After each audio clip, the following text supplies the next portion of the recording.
where digital is dramatically increasing, where energy independence, where national energy security is a key priority. Those opportunities have gone from attractive investments to absolutely central and critical to the way nation states are run.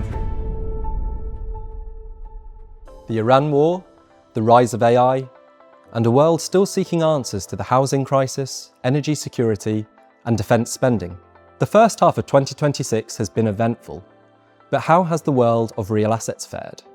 And what's the view looking like for the rest of the year?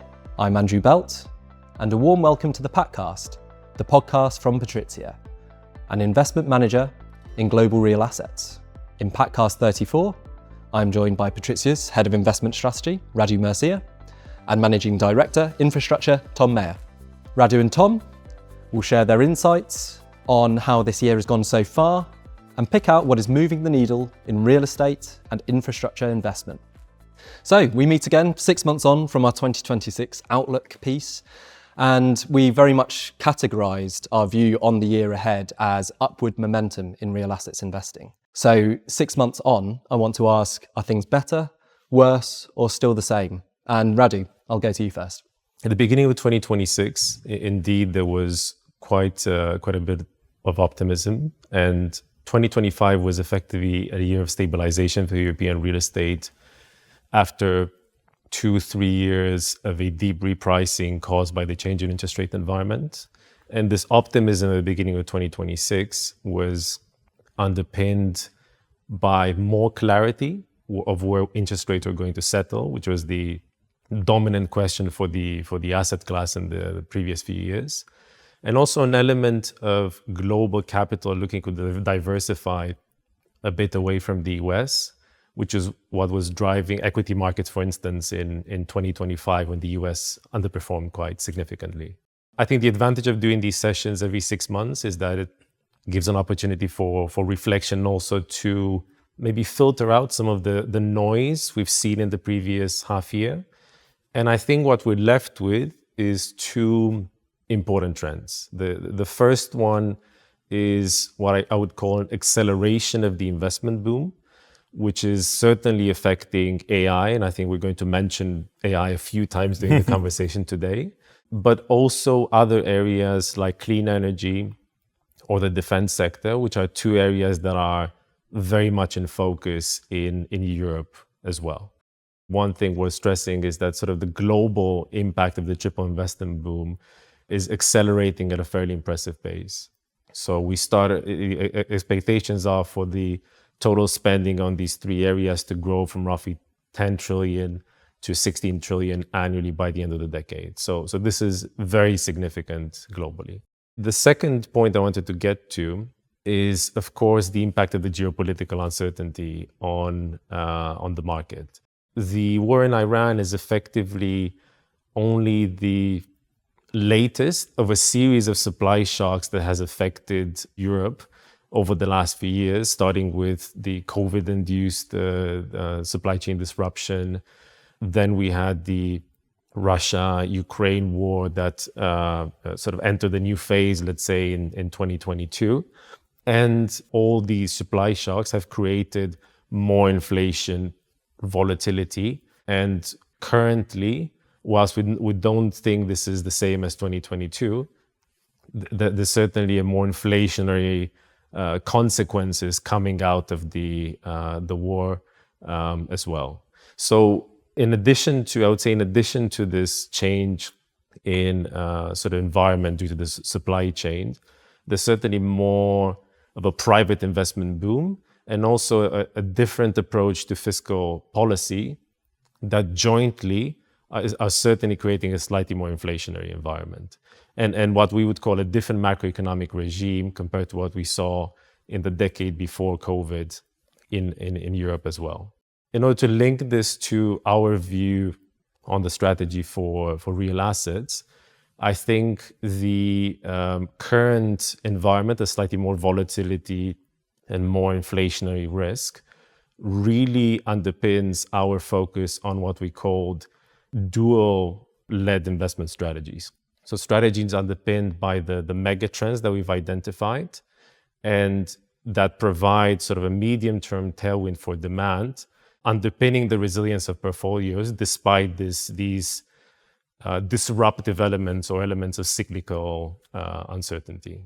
And the dual megatrends, the acronym for, so DUEL, digital, urban, energy and living transition, the sort of investment strategy we feel makes us less susceptible to these shocks which are taking place at a geopolitical level. I mean, Tom, I mean, how would you look at the first 6 months? When we think about the dual megatrends, I always like to put it, it's a big tailwind. You know, it gives you that a bit of a buffer. So it means that when you are facing these periods of uncertainty, you know, Trump does something that unexpected. And if you go back, you know, to the core of the question is, where were we 6 months ago to where were we now? Clearly the geopolitical position changed. But because you have these ginormous macro trends driving outcomes, that investment in the digital infrastructure, that investment in energy transition, I think from our perspective, we feel very strong that there are very attractive investment opportunities out there. Just building on what Radu said, I'd say I've actually surprised, given the size of the supply side shocks, that we haven't seen more volatility, for instance, in listed markets. There does seem to be a consensus view forming, and you know this changes on a daily basis. But that these shocks might be more temporary, you know, less long lasting than we expected at the start. But also that I think it has, and this is the important part for us as real assets investors, it's changed the narrative around how we look at some of the sectors we invest in. Taking that to infrastructure, we always liked infrastructure because you've got assets that have strong inflationary linkage. Here we have an environment where inflation's going to be higher for longer, so investors are going to want access to those types of businesses. We have businesses that have a moat, you know, that are going to benefit even during economic shocks. And so again, you know, that's a nice backdrop to have. At the end of the day, from my perspective, you know, in a world where policy is prioritizing stability and resilience, infrastructure is going to be a key driver. You know, what is infrastructure here to do? It's here to provide that resilience and stability to economies. And that resilience is so important with all of these geopolitical shocks. I mean, you did mention the Iran war.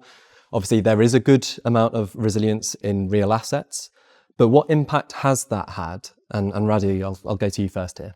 Yeah, indeed. I think it's worth spending a bit of time just to maybe quantify a bit the impact we've seen it had so far and what we think we're probably heading. And the impact it's still having, I would say, because what we've seen in the last just a few days with a new deal between US and Iran is suggesting we're maybe at the beginning of the end of the war, but there's still an element of uncertainty around sort of the substance and the sustainability of that agreement. And this uncertainty is inevitably leading to delayed decision-making. Expectations in terms of the inflationary impact are relatively moderate. So in the region of 100 basis points higher, let's say, for the major developed markets compared to pre-war expectations, which is sort of putting that quite a bit higher than the 2% central bank targets. And it's also already affected the expected path for interest rates across the developed world, which means the ECB hiking one, maybe two, maybe twice. And we've already seen them move with the first 25 basis points hike last week. And in the case of the Fed and the Bank of England, maybe less loosening than previously anticipated and priced in by markets. At the same time, and we spent quite a bit of time in the last 6 months talking to colleagues and investors about this, we are not expecting a similar magnitude of the shock compared to 2022. Firstly, expectations by markets have rightly so, maybe contained the impact because of sort of the expectation there's going to be only a temporary shock, which is hopefully going to materialize once the strait opens. And secondly, very importantly for Europe, it hasn't been a major impact on the gas prices. And Europe is a large net importer of energy, and that certainly had a big stagflationary impact in 2022, far less so today. So that sort of translated into less meaningful downward revisions to growth forecasts and expectations for demand for real assets as well. And Tom, your view on the impact of the Iran war on infrastructure investment? Yeah, and I think I'll focus on one part of that and frame it in the context of the energy trilemma. So when you think about the energy trilemma, how do you balance security of the supply, the sustainability outcomes of delivering that power, and the cost? And that's the natural dilemma of, if you optimize one, you're moving away on one or two of the others. And the war has changed the balance of how we're viewing that trilemma. So I think we spent a decade or more where sustainability was being prioritized, cost, and that security of supply wasn't on the agenda. Ukraine started to change that narrative. Iran has changed it significantly further. So it really is that national independence of energy supplies. And that's become the focus. In the short term, it's absolutely at any cost and by any means possible, turning back on coal, whatever you need to do to deliver the supply. But I think one thing to bear in mind is that for countries that don't have natural native hydrocarbons, so that don't have the resources, actually that security of supply and the sustainability angle come together over the medium to long term. Because how do you deliver the security of supply? Well, it has to be by investing in renewable. It has to be by investing in the demand side response, by investing in storage, by investing in grids and networks. And so we actually see the Iran war on top of Ukraine really changing the narrative. And it's going to be delivering security of supply, but ultimately by delivering sustainable infrastructure. And you mentioned there as well, Radu, in your answer, that you don't see it having as great an impact as the Ukraine war did on Europe. So, in terms of knock-on effects, now that we are reaching the end, at least at this point of the war and conflict, how long do you see that effect lasting for, and what effects do you see continuing to have on the real estate market? In terms of the real estate fundamentals, I think a quite large indirect impact is going to be through the new headwinds to development activity.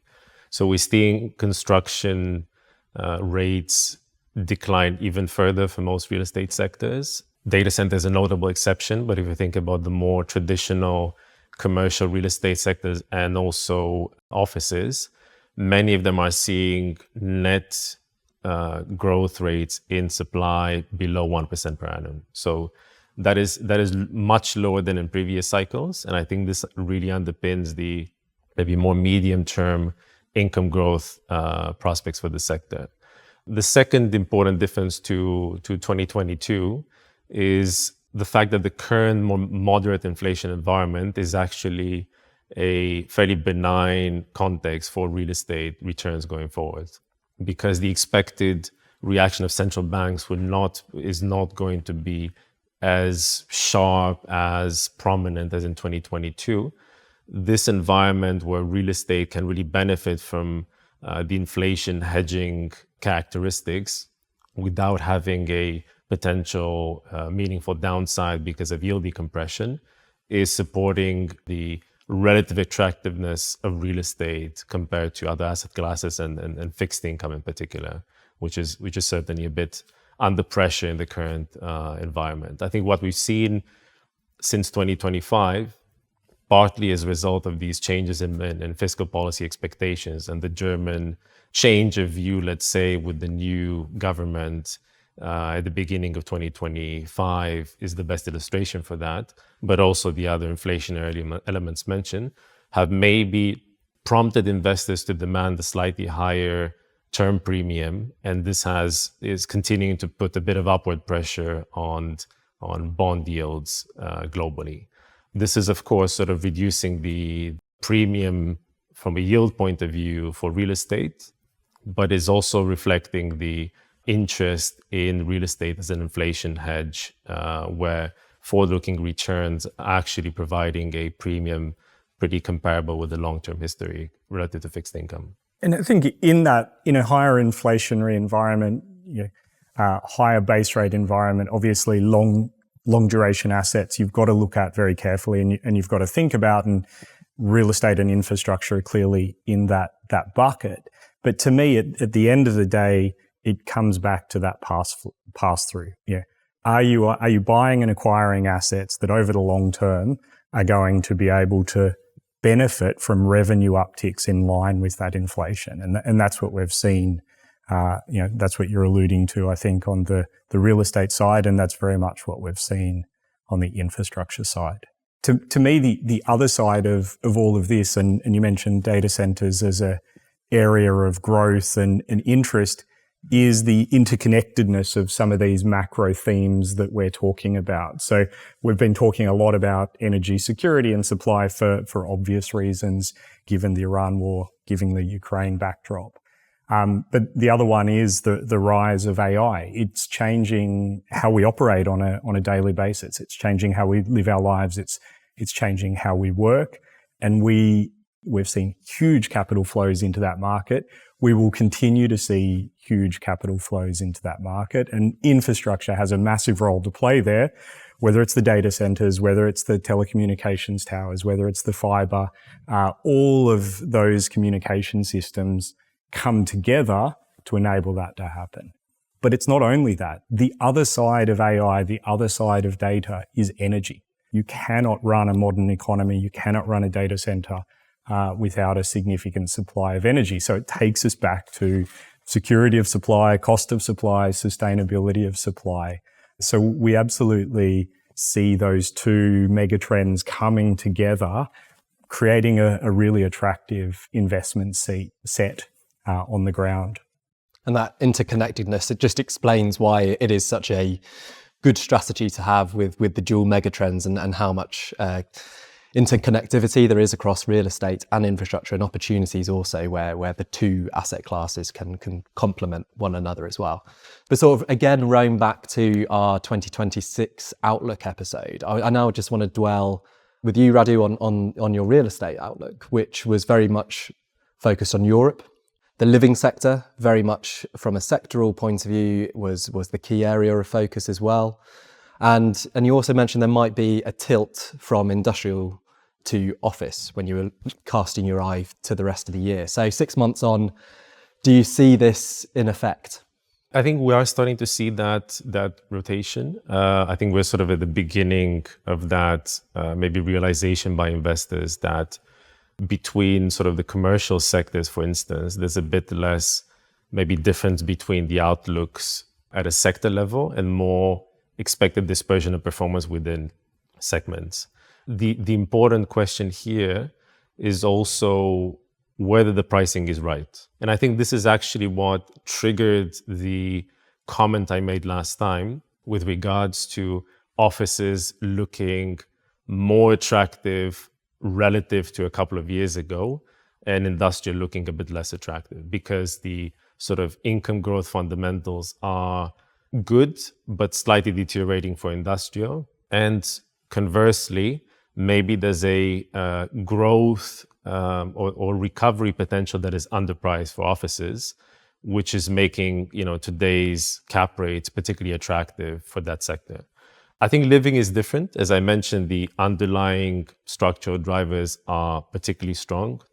We're building in Europe roughly half of the level of construction activity before the global financial crisis, despite still strong tailwinds, migration towards the larger cities that are winning in the knowledge economy race, international migration that post-COVID in particular was particularly strong in certain countries in Europe, and also changing lifestyle preferences. So the clear demand tailwinds that are not being met by an adequate supply response, despite the sort of intention of policymakers in places like the UK and other parts of Europe to maybe gradually change that through policy adjustments or changing the planning system. So in living, we see a very large opportunity today across Europe.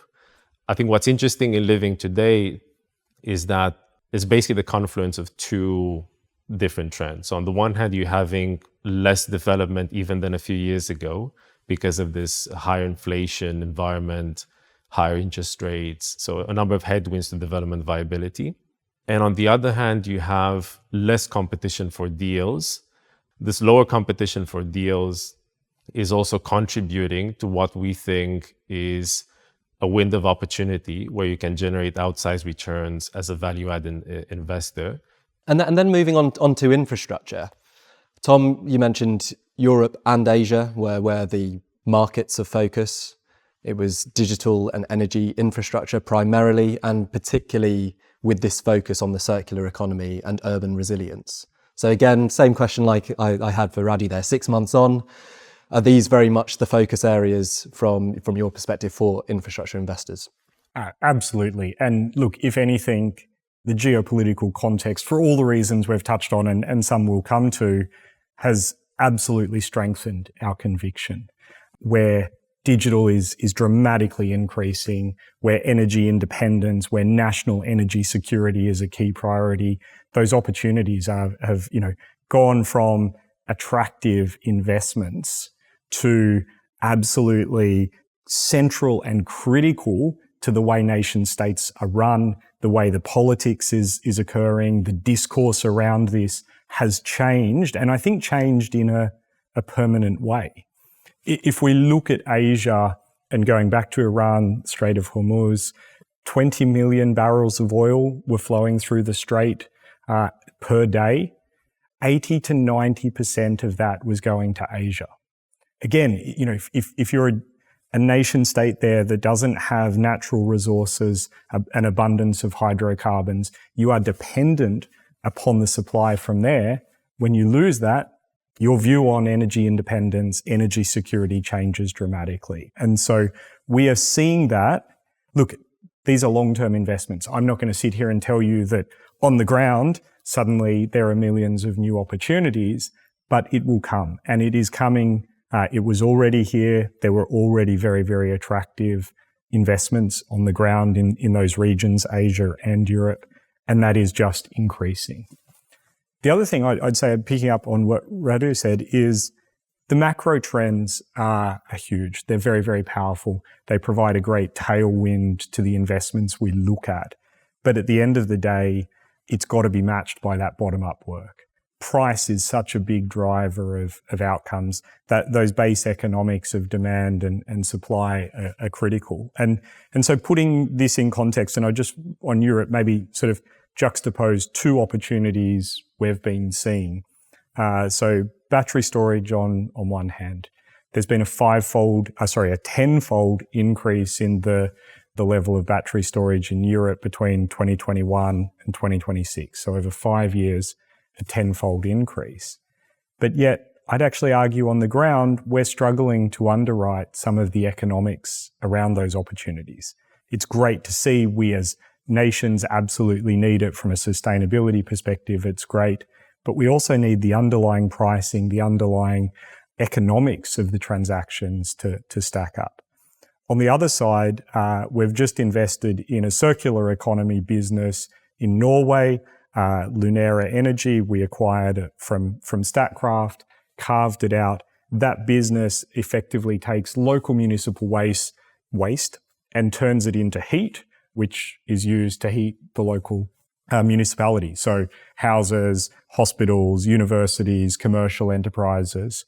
We've acquired that business at a sub 10 times EV to EBITDA multiple, which is a really attractive pricing. So in that opportunity, we've got the circular economy themes, we've got the energy independence themes, but from a bottom-up perspective, we were able to get very, very comfortable that the right pricing was there. And that is, fundamental to get the right investment outcomes.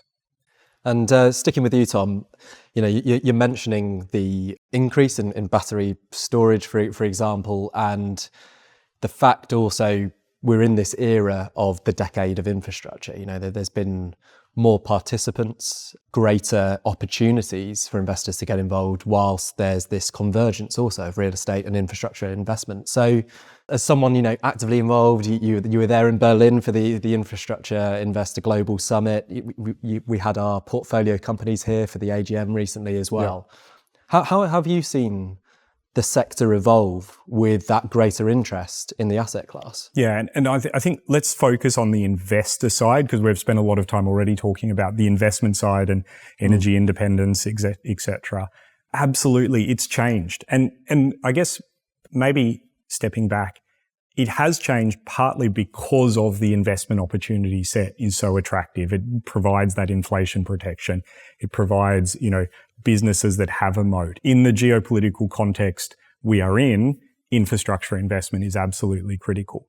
But I think it's also changed beyond just that. It's changed because people's eyes are getting opened about new ways of accessing it. So what we saw historically was it was very much an institutional market. That was the only way to access infrastructure. I'm not sure if I would go quite so far, but there's a lot of talk about the democratization of private markets. We are starting to see that come through. You are seeing family offices investing. You're seeing products, the LTIF, LTAF structures that provide high net worth capital access, institutional, probably at the higher end of the individual investor market, access into infrastructure. So it's becoming a much more diverse set of investors, and they often bring quite different priorities. So whether it's capital appreciation on one side and growthier strategies, whether it's lower risk income strategies, whether it's high yield debt, sector specific, geography specific. So I think it's an exciting time because we are seeing that breadth of investor demand come into the market. And at the same time, the opportunity set is really very strong and also matching that breadth, so you can attack the investment task from different ways. And with new entrants potentially as well, it only emphasises the importance of working with partners who understand the asset class and are able to point to those right opportunities and absolutely. I think it's becoming more sophisticated, more complex. How you acquire businesses, how you drive value creation. You absolutely need a trusted partner to help you navigate these complex times.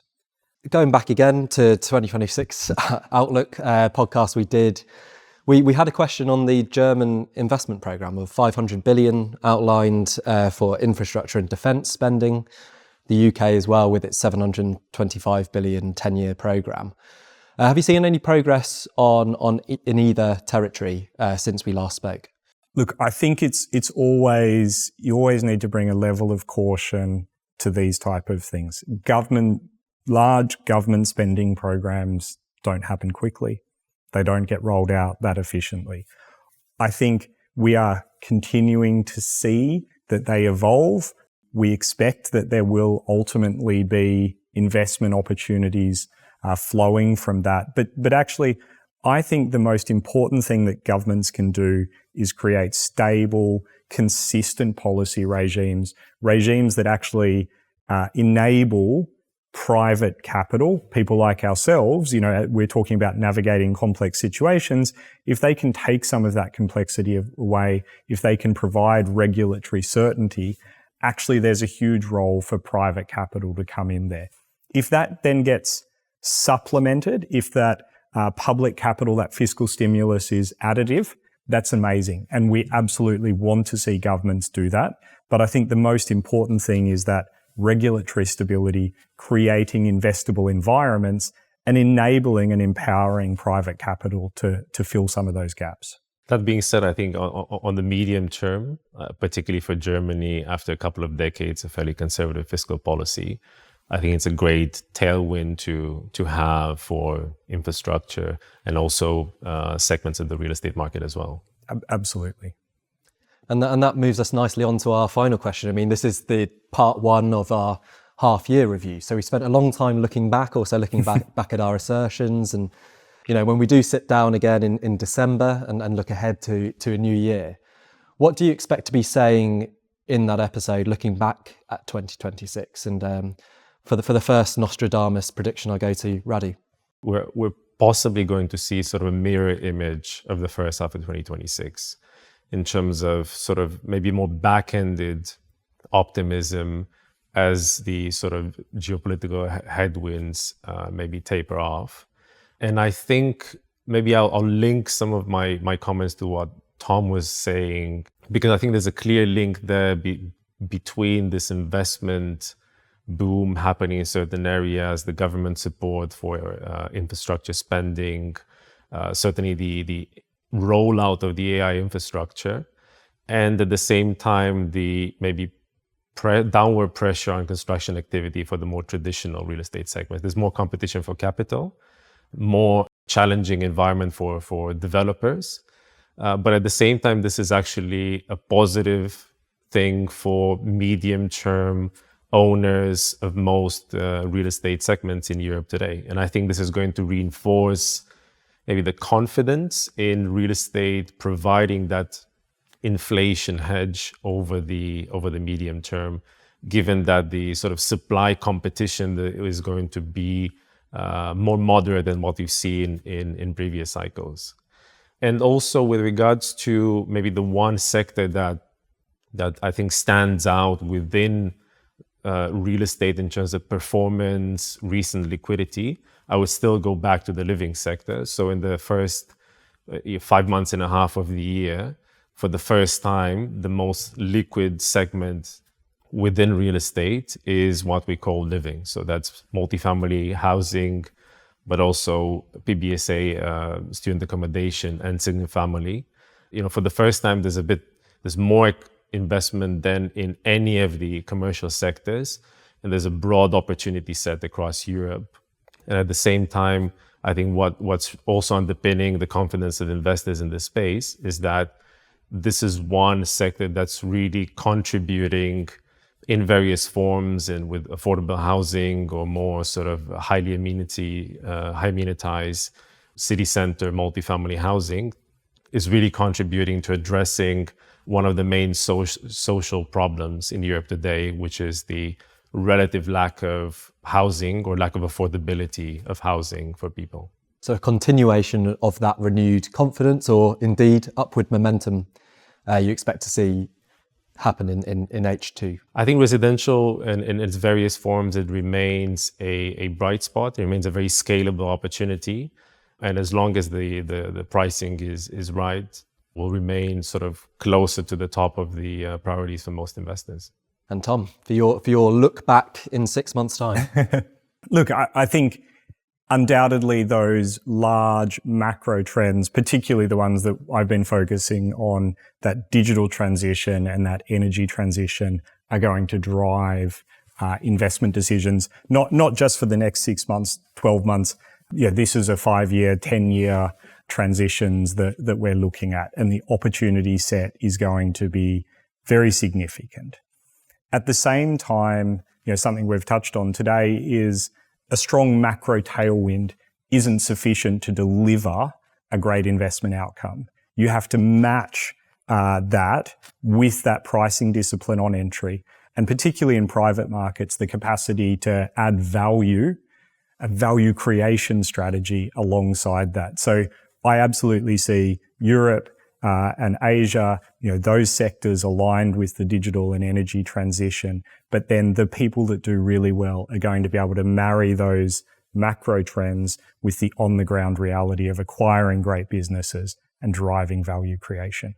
So an exciting 6 months ahead, of course, until we look back again. But thank you, Radu. Thank you, Tom, for your time and running through how we see the first half of 2026 having played out. And thank you too for watching or listening.